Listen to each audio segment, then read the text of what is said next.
I wanted to support my husband, even if his mom treated me poorly like a servant, and even if he didn't stand up for me. But things changed when his favorite brother got hurt and became half paralyzed. My husband started making fun of him, and even teamed up with his mom to make fun of me. That's when I decided I wouldn't take it anymore.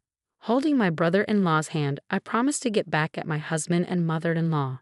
My name's Mia, and I live with my husband Kent while we work together. I feel really overwhelmed because I have a ton of work to do at home and with my job, and I never get any time for myself. It's because my in-laws, who live nearby, keep asking for my help. Even though my husband and I both work, he never helps with the housework. My mother-in-law treats me more like a maid than a daughter-in-law. Mia, today you need to take your brother-in-law to the hospital. My mother-in-law calls me early in the morning on my day off. I'm supposed to take care of my brother-in-law's daily needs when I'm not working. Before, I was basically forced to drive him around like a taxi, but now I'm looking after him because he's half paralyzed. I'm always sorry, Mia, my brother-in-law said apologetically, but I shook my head. I'm doing it because I want to, so please don't worry, I replied smiling, but his expression seemed troubled. Before the accident, he was my mother-in-law's favorite. He graduated from a great university, landed a job at a big company, and was kind and gentle to everyone. It seemed like my mother-in-law only had eyes for him, as if he were her only son, leaving my husband, the second son, feeling ignored. Sometimes I got mad at my mother-in-law for treating my husband unfairly. That's why I always wanted to support him. But things changed drastically when my brother-in-law, who used to be so successful, ended up in a wheelchair after the accident. I honestly wish he'd leave already. Being disabled and unable to earn money is bringing shame to the family. My mother-in-law's words were harsh, considering all the help my brother-in-law had given us. She treated him like he didn't belong, which was incredibly cruel. And to make it worse, my husband started joining in, mocking my brother-in-law along with my mother-in-law. So he's paralyzed and can't even move a hand, huh? Doesn't matter if you went to a fancy university, once you can't walk, it's all downhill from there, right? When I thought about my brother-in-law, unable to move his legs because of the accident, I couldn't fathom how they could say such things. Unlike my mother-in-law, my brother-in-law was kind to my husband too. But despite that, my husband's remarks only made things harder for my brother-in-law. After all the hospital visits, I hope he'll move out soon. We can take care of my mom ourselves, and he's just a burden now, a disabled person who can't contribute anything. My husband's words were hurtful, and I found myself arguing with him. I reminded him of all the things my brother-in-law had done for us in the past, and that his injuries were just the result of a terrible accident. We shouldn't speak about him like that, especially since he treated my husband equally. I also opened up about how I'd been treated by my mother-in-law all this time. I endured verbal abuse and was made to run errands on my days off. But I went along with it because I hoped my mother-in-law would change her attitude toward my husband and maybe even acknowledge me a little. But no matter how much I pleaded, my husband didn't seem to understand. Since my brother-in-law's accident, my husband suddenly became the priority for my mother-in-law, who used to dismiss him. It was understandable that he'd feel happy about it, but for me, I just couldn't relate. The sudden and extreme change in her attitude was shocking. My mother-in-law was never easy to deal with, but I never expected my husband to change so drastically. Looking back, my husband often left all the household chores to me, but I believed he was making efforts in his own way. That's why his sudden change in attitude was so shocking and upsetting. One day, while feeling frustrated with my husband and mother-in-law, my husband suggested a family trip. I was thinking we could go to Hawaii for a change of scenery and have some fun, he said. As a working couple, we could afford a trip, but what about my brother-in-law who couldn't join us? Would he be left alone at home? When I voiced my concerns, I learned that a helper would be hired while we were away. Still, I couldn't shake the feeling of guilt for my brother-in-law and started worrying if I could even enjoy the trip. A little something to look forward to wouldn't hurt, my brother-in-law said a few days later, sensing my struggle with my husband's idea. I heard about the trip. Don't worry about me. Go and enjoy yourself. You've always been there for me during the hospital visits and everything else. It's time for you to relax and have some fun. His kindness touched me, and I joked that going on a trip with my husband and mother-in-law might be more exhausting than usual, which made my brother-in-law laugh. Encouraged by his words, I told my husband we should go ahead with the trip, and we began preparing for our Hawaii adventure. I took charge of planning the itinerary and dealing with the travel agency. My mother-in-law kept changing her hotel and activity preferences, making it a bit challenging to finalize the plans. But finally, 2 weeks before our departure, everything for our Hawaii trip was set. As soon as we landed in Hawaii, I made a decision to separate from my husband and mother-in-law.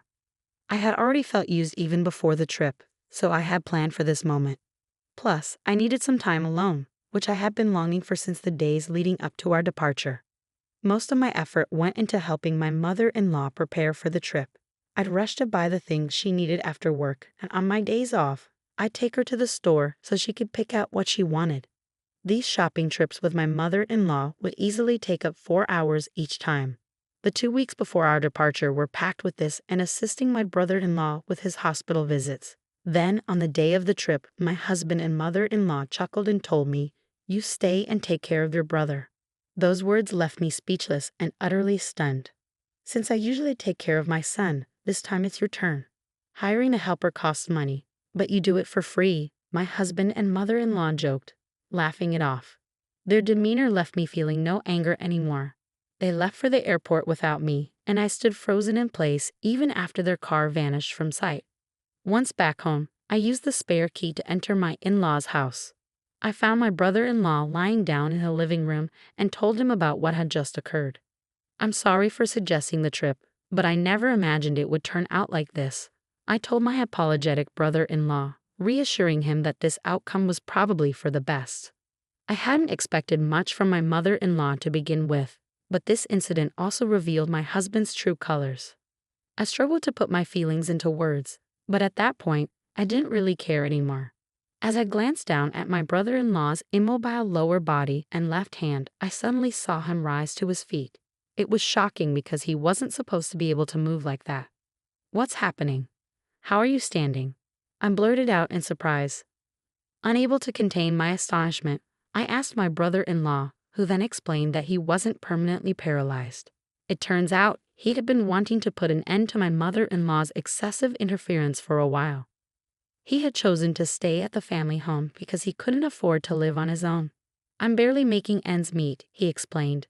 When my mother-in-law insisted on him staying, he felt pressured to comply, fearing it might cause trouble for my husband and me. "My mother spends money recklessly. I thought my life would be ruined if things continued like this." I was naive at the time of the accident, he admitted.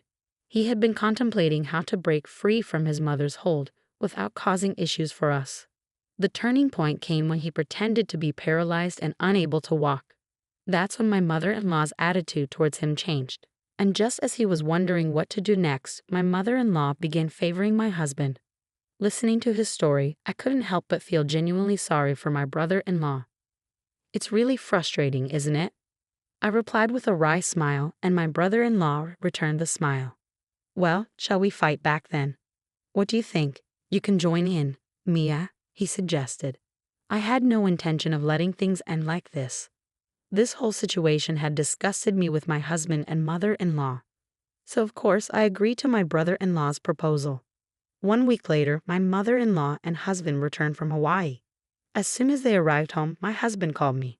"Hey, where are my things?" The apartment was empty when I got back. I explained that I had sent his belongings to my in-laws' house.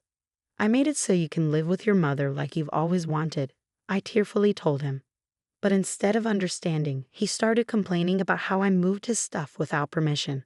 Ignoring his reaction, I told him I want a divorce. "This is too selfish."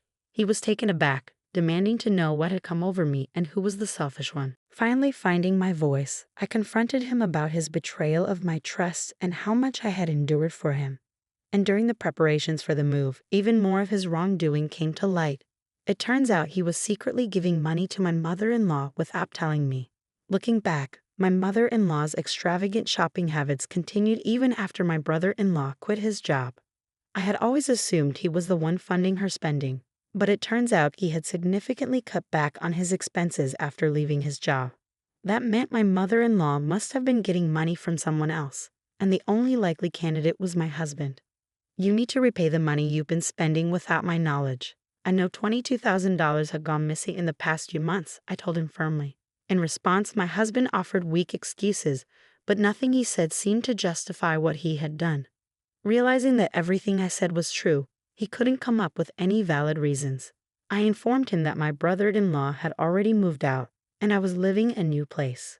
I made it clear that neither my brother-in-law nor I wanted anything to do with him or his mother anymore. It's best for you to go live with your parents. Your family seems to only consist of your mother-in-law, right? I said before hanging up, but my husband's angry voice cut through. You're so insolent. I should have divorced you long ago, just like my mother said, he shouted. Even in that moment, he brought up his mother. Though it was my honest feeling, his words felt like a relief. His straightforward declaration of divorce was appreciated. Shortly after, a pre-filled divorce form arrived from my husband's end. I submitted it to the city office and sorted out the financial matters swiftly. Finally, I was free, but this was just the beginning. I've submitted the divorce papers, I informed him over the phone.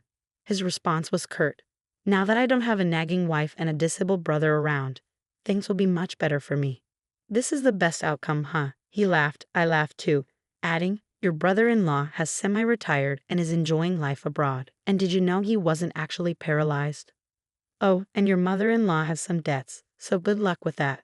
I thought I heard him say, huh. But I hung up, blocked his number, and decided he was just a stranger now, someone I didn't need to care about anymore. A month later, I received a letter from my ex-husband, Kent, sent through a lawyer. The letter was a mix of complaints, apologies, and an unthinkable proposal to remarry me. I'd often wish you were still with me. My salary alone can't support my mother anymore. It's impossible, he lamented in the letter.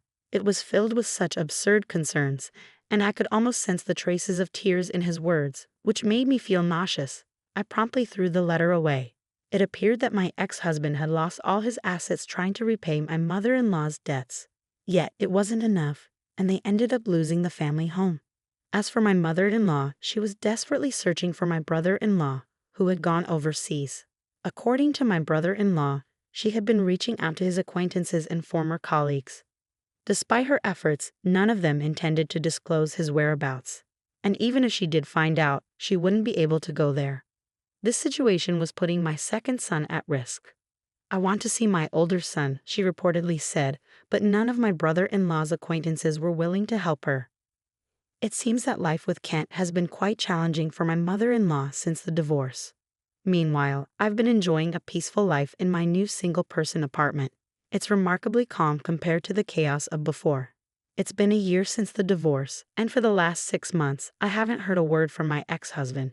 Then today, I received an email from my brother-in-law abroad after a long silence.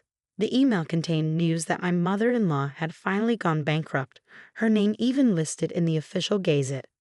Curious, I did some digging and discovered that Kent and my mother-in-law are now cohabiting in a small one-room apartment. Needless to say, they're not getting along. Kent is struggling to make ends meet and is drowning in debt, all because of my mother-in-law's uncontrollable spending habits. The sight of them disgusts me, but strangely, recalling the past doesn't fill me with anger anymore. It seems the revenge my brother-in-law and I carried out, what we called a counterattack, has had more than enough effect.